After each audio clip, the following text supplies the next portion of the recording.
This is the story of the man born blind. We have to do the works of the one who sent me while it is day. Night is coming when no one can work. While I am in the world, I am the light of the world. So now we're moving away from water and we're moving back toward sight, moving back toward light.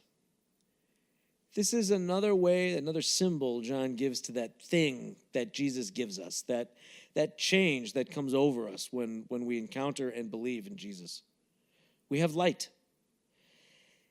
It's the clear understanding of God's instruction. Because remember, John is a Jew and he's writing for Jews who are longing to understand how to apply Torah in everyday life, Jews who are longing to have this encounter with God that can only come through divine wisdom.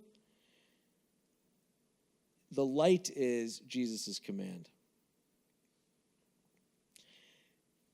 Coupled with that, and in fact almost a corollary of it, is the idea of sight. So the healing of a blind man, belief in God's instruction through Jesus is what John is going for when he talks about sight. He uses the word sight in various forms of it multiple times in this particular gospel. In fact, he almost hammers it home like it's a refrain.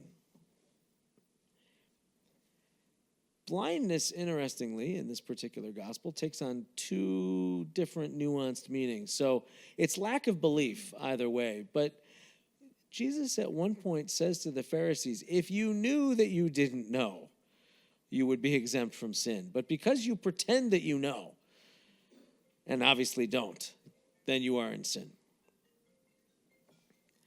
It's a fascinating insight on John's part, at least, that it's possible to be ignorant and innocent, but it's not possible to think that you know something and have that be the cause of your blindness. It's a blindness that Jesus cannot overcome.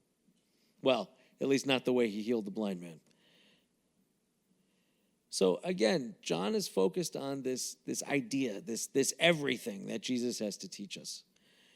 That everything is the word he received from the Father. In this case, it's light,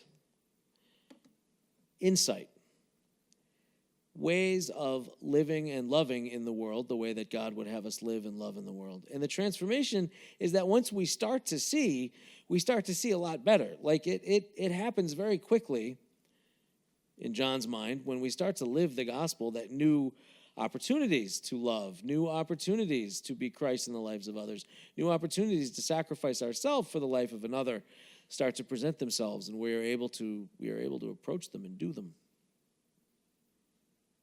So the takeaway lesson, if you want to know what to do, simply do what Jesus tells you.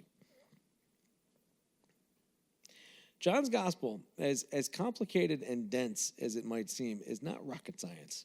Just do what he tells you. It's really what it comes down to.